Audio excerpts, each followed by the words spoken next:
Hello friends, फिर से स्वागत है आपका हमारी एमसीक्यू सीरीज़ के नई वीडियो में, जिसमें हम आज 101 क्वेश्चन से स्टार्ट करेंगे। So let's start with our first question.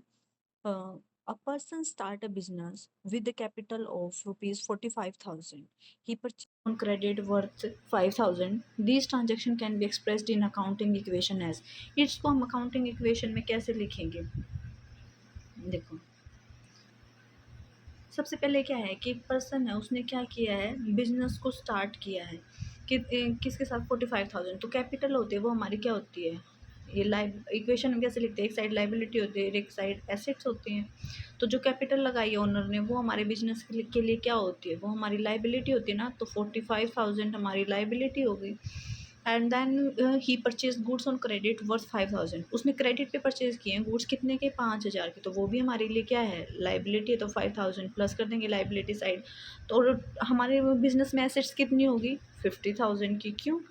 क्योंकि 45,000 हमारे जो है कैपिटल लेके आए हैं, और गुड वर्थ कितने लेके परचेज किया है, 5,000। तो टोटल जो हमारा वो होगा 50,000 asset is equal to 45,000 plus 5,000 is equals to liability. तो हमारा आंसर क्या होगा? Answer will be the C. 50,000 is equal to 45,000 plus 5,000। Next, हमारा जो नेक्स्ट क्वेश्चन है वो क्या है, if the capital is 50,000, liability is 30,000।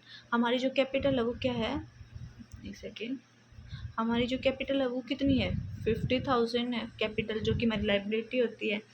और लाइबिलिटी भी गिवन है, लाइबिलिटी कितनी गिवन है, 30,000। तो हम प्लस कर देंगे लाइबिलिटी साइड ही, जब 30,000। एंड फिक्स एसेट आर 70,000, तो इज इक्वल्स टू है 70,000 क्या, fix assets. Then the value of the current asset is, तो करंट एसेट कितना होगा, देखो एक साइड हम लाइबिलिटीज़ रिकॉर्ड करते हैं, दूसरी साइड हम एसेट्स रिकॉर्ड करते हैं। लाइबिलिटीज़ में शेयर होल्डर फंड्स होता है, करंट लाइबिलिटी होती है, नॉन करंट लाइबिलिटी होती है, इधर current assets and non current assets होती हैं। तो लाइबिलिटी साइड्स हमें गिवन है और इधर फिक्स्ड एसेट गिवन है, तो करंट एसेट ही बचेगी ना, जो माइनस करेंगे। तो ये क्या होगा, 50 प्लस 30 इज इक्वल्स टू 80,000, और इसमें से 70 माइनस करेंगे तो क्या आ जाएगा, 70 माइनस करेंगे तो हमारा क्या आ जाएगा, 10,000। तो हमारा आंसर क्या होगा, answer will B 10,000. Answer number 6 is our answer. Question number 103. An accounting equation asset is equals to liability plus owner's equity is represented through. हम किसके थ्रू रिप्रेजेंट करते हैं, इनकम स्टेटमेंट के थ्रू रिप्रेजेंट करते हैं, cash flow statement के through represent करते हैं, बैलेंस शीट या फंड फ्लो स्टेटमेंट। तो हम जो ये बैलेंस शीट है इसके अकॉर्डिंग ही करते हैं ना, मैंने इतनी बार बता दिया है। तो ये हम बैलेंस शीट के अकॉर्डिंग शो करते हैं। Next question, our next question, according to the double entry system salary paid to a clerk Ramesh is। Double entry system के अकॉर्डिंग हमने सैलरी पे की है किसको, रमेश क्लर्क को। तो वो क्या होगी, सैलरी क्या है, एक एक्सपेंस है, ठीक है। वो तो हमारा वो किस में जाएगा, नॉमिनल अकाउंट में। रियल अकाउंट में क्या जाते हैं, हमारे एसेट्स जाते हैं, जिसमें टेंजेबल और इंटेंजिबल एसेट्स होती हैं। पर्सनल ट्रांजेक्शन में हमारे पर्सनल अकाउंट मैंने बताया था, उसमें आगे 3 तरह के अकाउंट होते हैं। एक नेचुरल पर्सनल अकाउंट जैसे राम अकाउंट, श्याम अकाउंट।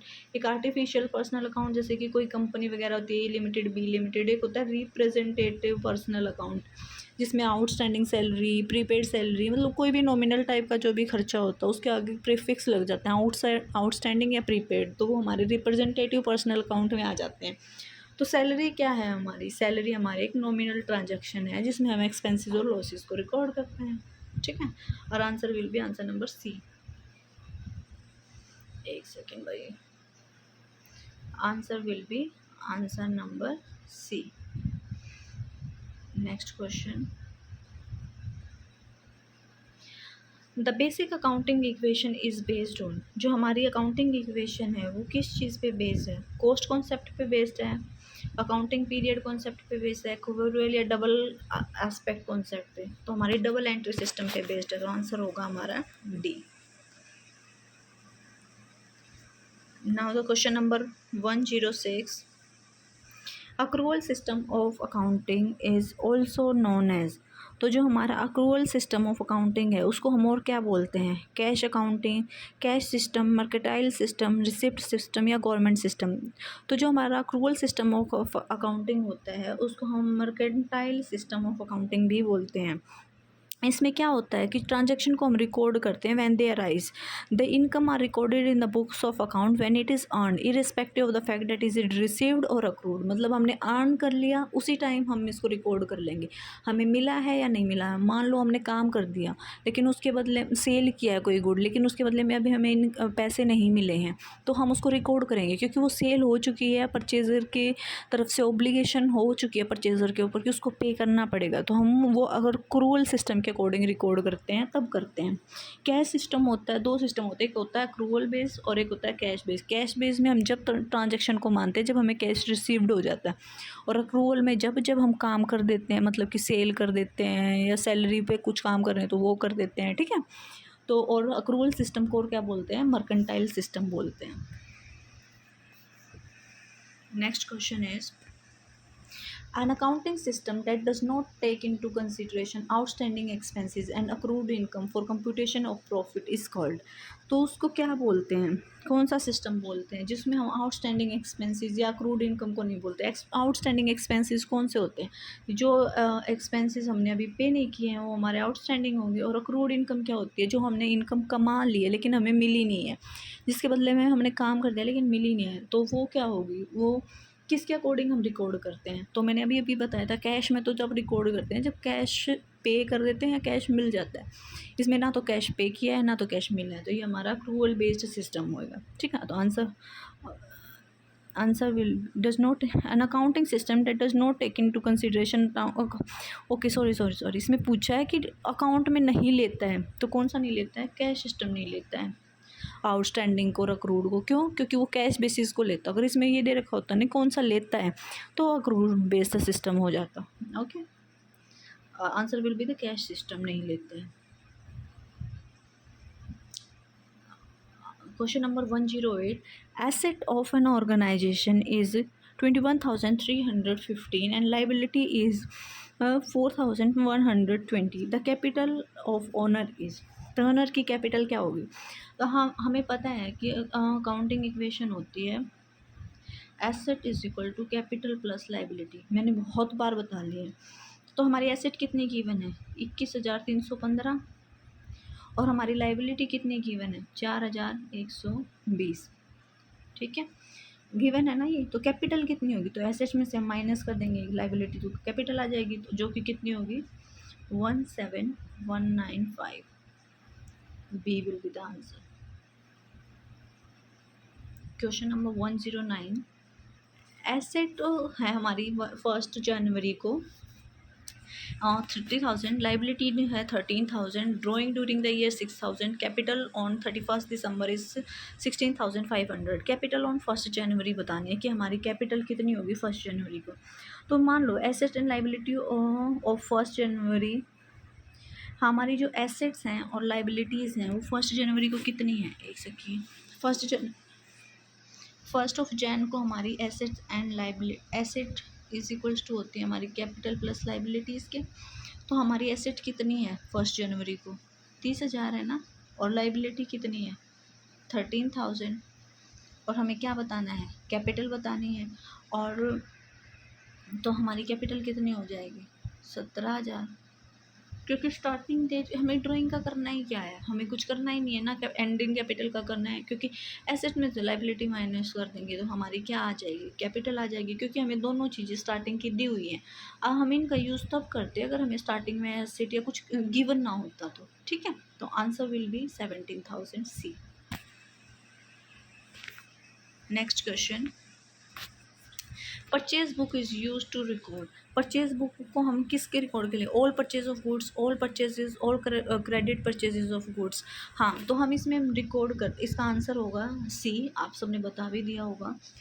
इसमें हम रिकॉर्ड करते, ऑल परचेजेज ऑफ गुड्स नहीं करते। क्यों नहीं करते, क्योंकि इसमें सारे सामान जो परचेज किया उसमें कैश ट्रांजैक्शन भी होंगी, जो कि हम परचेज बुक में नहीं करते, कैश बुक में करते हैं। ऑल परचेज इसलिए भी ही नहीं करते कि मान लो हमने कोई मशीनरी भी खरीदी होगी बिजनेस के लिए, फिक्स्ड एसेट, उनको इंक्लूड नहीं करते हैं परचेज बुक में, उनको हम जनरल प्रॉपर में रिकॉर्ड करते हैं। तो सिर्फ किसको रिकॉर्ड करते हैं हम सिर्फ इसमें रिकॉर्ड परचेज बुक में रिकॉर्ड करते हैं ऐसा सामान जिसमें हम बिजनेस डील करता है, और वो भी सिर्फ वो जो हम क्रेडिट पे ट्रांजैक्शन करते हैं, क्रेडिट पे परचेज़ किया है, और वो भी गुड्स जिसमें हम डील करते हैं, ना कि हमारे फिक्स्ड एसेट्स। तो वो आएंगे हमारी परचेज में। तो all credit purchase of goods, ठीक है, तो ये हमारा आंसर हो जाएगा C. Next question, drawing account is A, तो हमारा जो ड्राइंग अकाउंट है वो कैसा अकाउंट है, नॉमिनल है, पर्सनल है, रियल है, फिक्सिशियस है। तो ड्राइंग अकाउंट है वो हमारा पर्सनल अकाउंट होता है, क्योंकि कोई प्रोपराइटर है वो पर्सनल यूज़ के लिए निकालता है, और प्रोपराइटर को कौन, ओनर को रिप्रेजेंट कर रहा है ना, तो ओनर क्या है, एक पर्सनल अकाउंट है, ठीक है। अशोक लिमिटेड है, उसने परचेज की एक machine from Tata and son for 1,50,000। This is an transaction है कि इवेंट है, नॉन फाइनेंशियल डाटा है, नॉन ऑफ द बोथ। तो क्या है ये हमारी एक ट्रांजेक्शन है ना, ये हमारी ट्रांजेक्शन है, आंसर नंबर 1।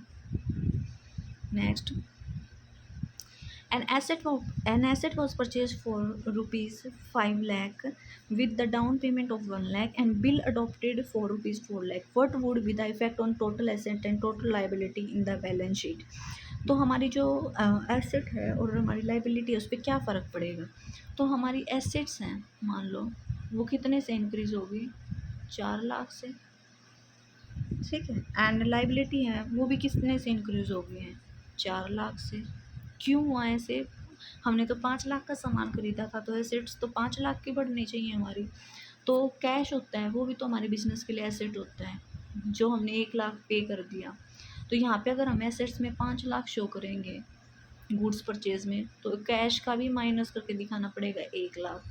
तो चीज़ तो वही है सेम कि 4 लाख ही आएगा।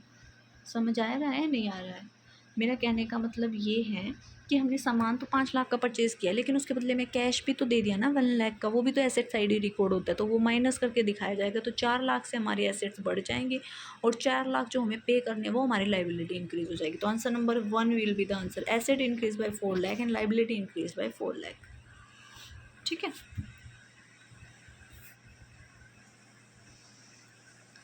Which one is the principle of double entry system, हमारा जो डबल एंट्री सिस्टम है उसका क्या प्रिंसिपल है, purchase increase debit, income decreases credit.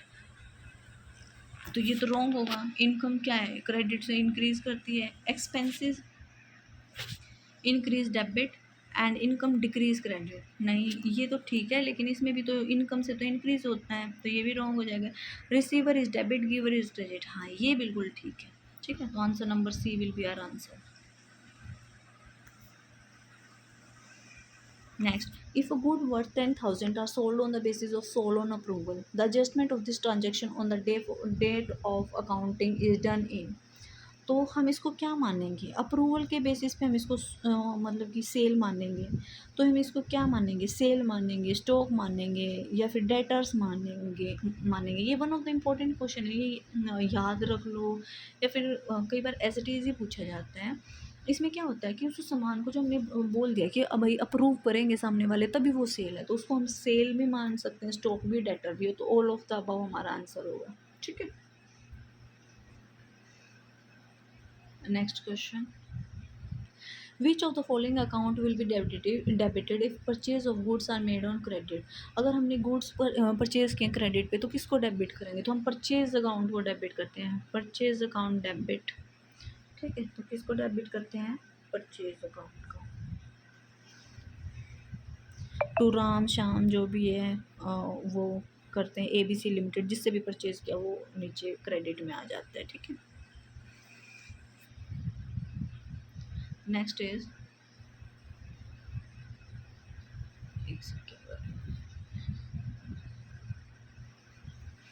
Cash withdrawal by the proprietor for his personal use should be debited to, cash withdraw किया proprietor ने, तो cash withdraw करो या तो गुड्स विड्रॉ करो, तो वो क्या होती है, ड्राइंग, तो ड्राइंग अकाउंट में डेबिट हो जाएगा, ड्राइंग अकाउंट डेबिट, अगर कैश निकाला है तो टू कैश, क्योंकि कैश निकाला है तो ड्राइंग अकाउंट डेबिट हो जाएगा, आंसर विल बी सी। हमारा जो नेक्स्ट है question, personal selling include, personal selling में क्या क्या आता है? ओरल कम्युनिकेशन होता है, फेस टू फेस इंटरेक्शन होता है, कस्टमर के साथ कन्वर्सेशन होती है। तो आप देखो पर्सनल सेलिंग में क्या होता है, जब हम मार्केट में जाके सामान लेते हैं तो हमारा ओरल कम्युनिकेशन होता है ना दुकान वाले के साथ, फेस टू फेस इंटरेक्शन भी होता है, कन्वर्सेशन भी होती है कस्टमर के साथ। तो all of the above will be our answer. Question number 19, nominal account is, इनमें से कौन सा नॉमिनल अकाउंट है? नॉमिनल क्या होता है? एक्सपेंस एंड इनकम्स, तो वेजेस हमारा नॉमिनल है।